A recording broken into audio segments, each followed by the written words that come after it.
Keunikan adat Perpatih. Orang ramai boleh menyaksikan secara lebih dekat pada 17 hingga 19 November ini. Dan caj pembelian tiket secara dalam talian bagi perkhidmatan bas ekspres Seremban Kuala Lumpur dimansuh. Perinciannya bersama Azlina Kamarudin di Seremban. Silakan. Orang ramai dijemput hadir menyaksikan istiadat ulangan penghulu luak tanah mengandung menghadap dan menjunjung duli Yang di-Pertuan Besar Negeri Sembilan Tuanku Muris Ibni Almarhum Tuanku Munawir pada 17 November hingga 19 November di Istana Besar Seri Menanti. Menteri Besar Datuk Seri Aminuddin Harun berkata, istiadat setiap 3 tahun sekali itu memberi peluang kepada orang ramai melihat secara lebih dekat keunikan adat Perpatih. Dan saya berharap bahawa ini tidak dilepaskan khususnya kepada anak-anak muda belia untuk sama-sama melihat bagaimana kita mempertahankan adat istiadat masyarakat yang boleh dilihat secara terus, dan inilah merupakan satu khazanah yang besar bagi kita sebenarnya. Istiadat ulangan penghulu menghadap merupakan kesinambungan adat bermasyarakat di Negeri Sembilan serta institusi beraja di negeri ini yang mencerminkan keluhuran taat setia rakyat kepada raja dan daulatnya sebagai payung pemerintah. Caj RM1 bagi pembelian tiket secara dalam talian untuk perkhidmatan bas ekspres Seremban Kuala Lumpur telah dimansuhkan bermula 2 November. Menurut Esko Pembangunan Kerajaan Tempatan, Perumahan dan Pengangkutan J. Arul Kumar, langkah itu diambil susulan aduan pengguna perkhidmatan itu. Maka kita telah berbincang dengan APAD dan APAD telah pun meminta kepada operator untuk laluan Seremban KL, servis charge, servis online charge RM1 itu dikecualikan, tidak dikenakan, dan juga charge facility 70% itu ditangguhkan sehingga facility ini ada. Apabila facility ini ada dan kita charge kepada penumpang, itu mungkin kita boleh diterima. Tetapi belum ada facility dan kita charge facility itu dikenakan, itu sesuatu yang tidak adil kepada penumpang. Maka charge tersebut telah pun dikembalikan kepada RM8 untuk Seremban KL.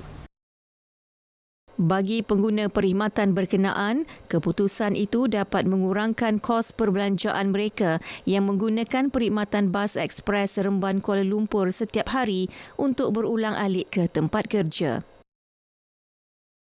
Mungkin lebih ramai lagi pengguna akan gunakan online, beli tiket secara online lah. Dia akan meningkatkan jualan online. Kalau kata sebelumnya ada caj tambahan untuk TBS kan. Kalau sekarang ni dah tak ada, lagi baguslah untuk orang tarik orang lagi ramai untuk ke TBS naik tu kan. So lah bagi saya okeylah, tak ada cas tambahan tu lagi. Majlis Bandaraya Seremban turut melantik syarikat untuk kerja menaik taraf Terminal 1 Seremban dengan penyediaan beberapa kemudahan.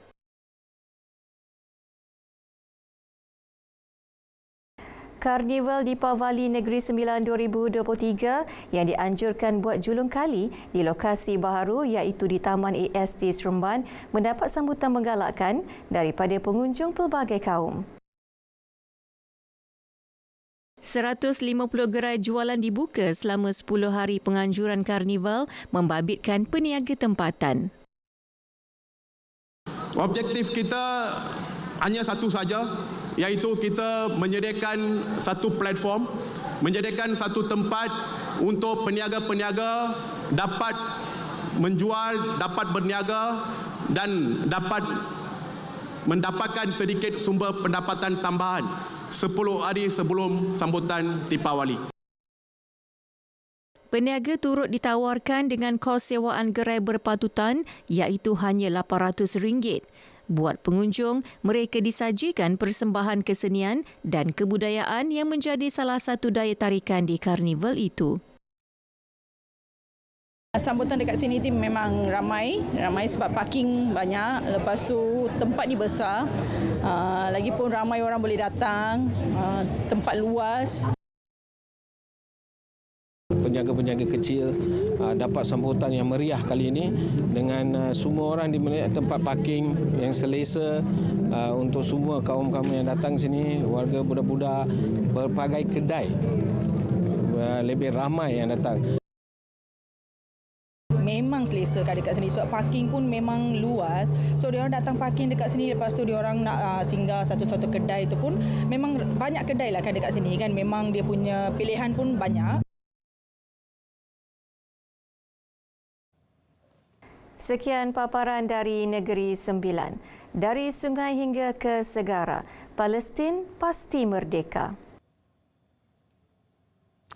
Terima kasih.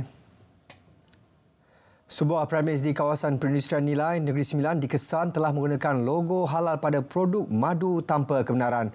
Pengarah KPDN Negeri Sembilan, Muhammad Zahir Mazlan dalam kenyataan memaklumkan pemeriksaan awal mendapati premis tersebut memiliki sijil pengesahan halal Malaysia bagi produk jus limau.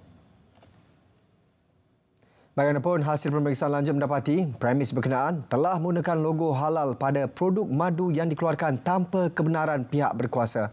Tindakan diambil mengikut Peraturan 8 Perintah Perihal Dagangan dalam kurungan Perakuan dan Penandaan Halal 2011, Akta Perihal Dagangan 2011 kerana melanggar Peraturan 4 kurungan 1 kurungan A Perintah Perihal Dagangan dalam kurungan Perakuan dan Penandaan Halal 2011.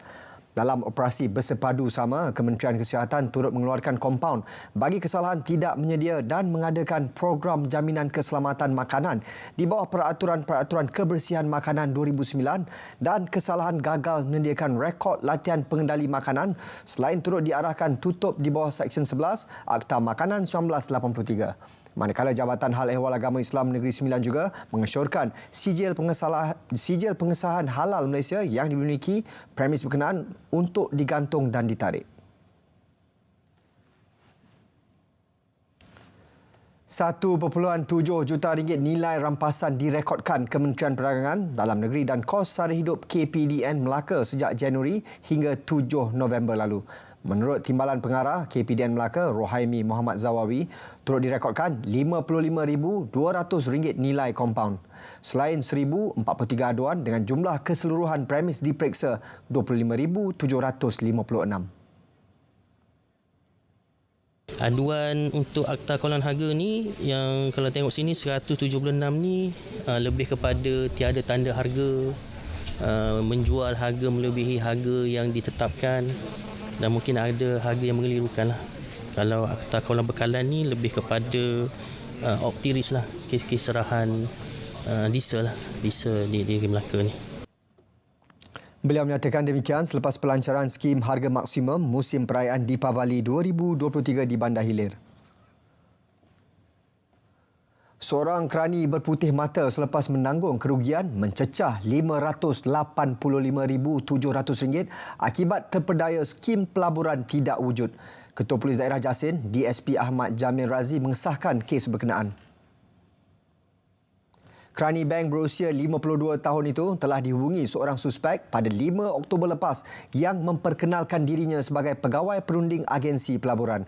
Suspek juga telah menarik minat mangsa dengan memberitahu pelaburan berkenaan tiada charge broker, tiada charge tersembunyi, pemindahan pulangan dengan segera dengan kos pelaburan rendah dan membawa pulangan keuntungan besar. Mangsa kemudian bersetuju dan membuat 64 transaksi ke dalam 31 pemilik akaun dengan pelbagai tujuan bagi pelaburan itu.